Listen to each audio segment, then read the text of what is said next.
जय श्री कृष्णा, राधे राधे, हर हर महादेव। आप सभी का बहुत बहुत स्वागत है आपके अपने चैनल भक्ति सागर में। आज हम श्रवण करेंगे चातुर्मास महात्म्य में कथा अध्याय 34। श्री विष्णु की पराजय में दधीची मुनि के शाप को कारण बताते हुए दधीची और छू के विवाद का इतिहास।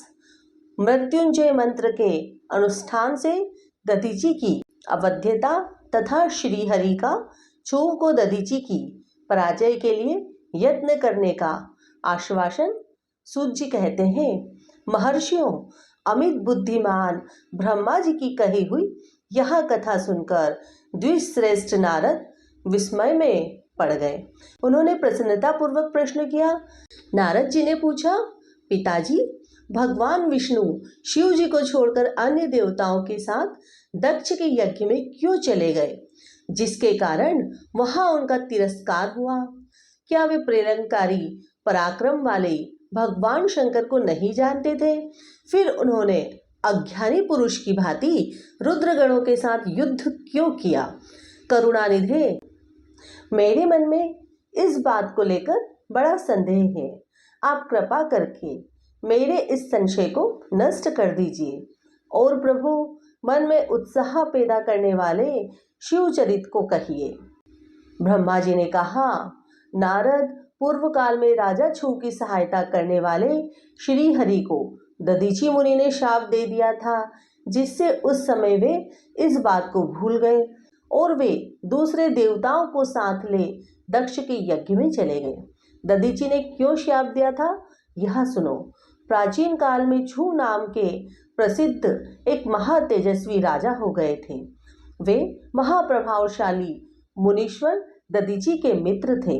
दीर्घ काल की तपस्या के प्रसंग से छू और दधीची में विवाद आरंभ हो गया, जो तीनों लोकों में महान अनर्थकारी के रूप में विख्यात हुआ। उस विवाद में वेद के विद्वान शिव भक्त दधीची कहते हैं कि शूद्र, वैश्य और क्षत्रिय इन तीनों वर्गों से ब्राह्मण ही श्रेष्ठ है, इसमें संशय नहीं है। महामुनि दधीची की यह बात सुनकर धन वैभव के मद से मोहित हुए राजा भूव ने उसका इस प्रकार प्रतिवाद किया। छू बोले, राजा इंद्र आदि 8 लोकपालों के स्वरूप को धारण करता है। वह समस्त वर्गों और आश्रम का पालक एवं प्रभु है, इसलिए राजा ही सबसे श्रेष्ठ है। राजा की श्रेष्ठता का प्रतिपादन करने वाली श्रुति भी कहती है कि राजा सर्वदेवमय है।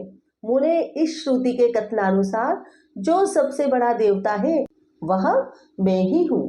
इस विवेचन से ब्राह्मण की अपेक्षा राजा ही श्रेष्ठ सिद्ध होता है।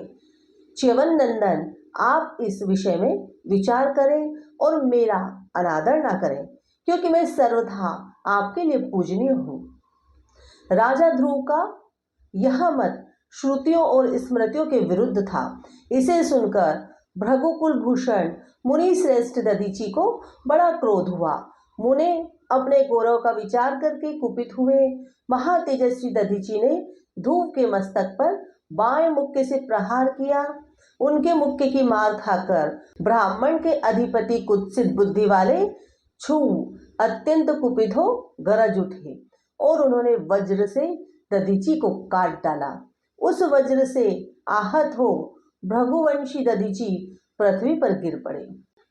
भार्गव वंशधर दधीची ने गिरते समय शुक्राचार्य का स्मरण किया।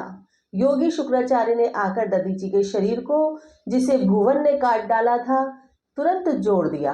दधीची के अंगों को पूर्ववत जोड़कर शिव भक्त शिरोमणि तथा मृत्युंजय विधा के प्रवर्तक शुक्राचार्य ने उनसे कहा।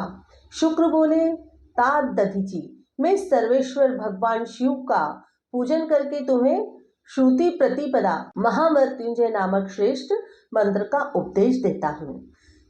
त्र्यंबकम यजामहे, हम भगवान त्र्यंबकम यजन आराधना करते हैं। त्र्यंबकम का अर्थ है तीनों लोकों के पिता, प्रभावशाली शिव।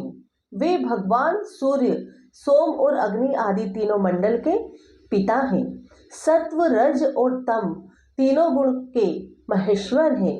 आत्म तत्व, विद्या तत्व और शिव तत्व, इन तीनों तत्व की आह्वनीय गार्हपत्य और दक्षिणाग्नि, इन तीनों अग्नियों के सर्वत्र उपलब्ध होने वाले पृथ्वी, जल एवं तेज, इन तीन मूर्त भूतों के अथवा सात्विक आदि भेद में त्रिविध भूतों के, त्रिविध स्वर्ग के, त्रिभुज के, विद्याभूत सबके ब्रह्मा, विष्णु और शिव, तीनों देवताओं के महान ईश्वर महादेव जी ही हैं। यहाँ तक कि मंत्र के प्रथम चरण की व्याख्या हुई। मंत्र का द्वितीय चरण है सुगंधि पुष्टिवर्धनम। जैसे फूलों में उत्तम गंध होती है, उसी प्रकार भगवान शिव संपूर्ण भूतों में, तीनों गुणों में, समस्त कृत्यों में, इंद्रियों में, अन्यान्य देवताओं में, गणों में प्रकाशक सारभूत आत्मा के रूप में व्याप्त हैं। अतएव सुगंध युक्त एवं संपूर्ण देवताओं के ईश्वर हैं। यहाँ तक सुगंधिम पद की व्याख्या हुई है। अब पुष्टिवर्धम की व्याख्या सुनो।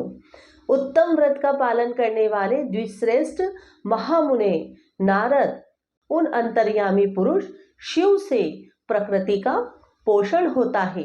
महातत्व से लेकर विशेष पर्यंत संपूर्ण विकल्पों की पुष्टि होती है तथा मुझ ब्रह्मा का, विष्णु का, मुनियों का और इंद्रियों सहित देवताओं का भी पोषण होता है। इसलिए वे ही पुष्टिवर्धन हैं। अब मंत्र के तीसरे और चौथे चरण की व्याख्या करते हैं। उन दोनों चरणों का स्वरूप यूं है।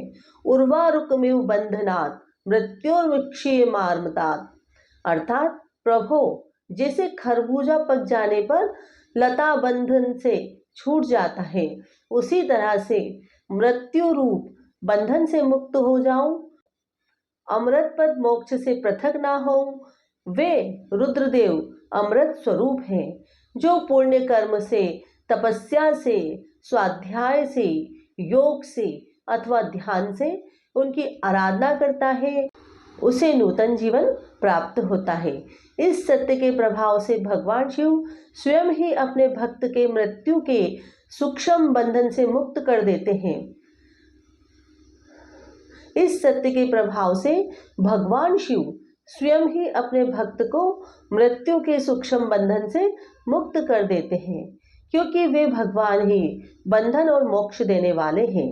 ठीक उसी तरह जैसे उर्वारुक अर्थात ककड़ी का पौधा अपने फल को स्वयं ही लता के बंधन में बांधे रखता है और पक जाने पर स्वयं ही उसे बंधन से मुक्त कर देता है। ओम नमः शिवाय। हर हर महादेव।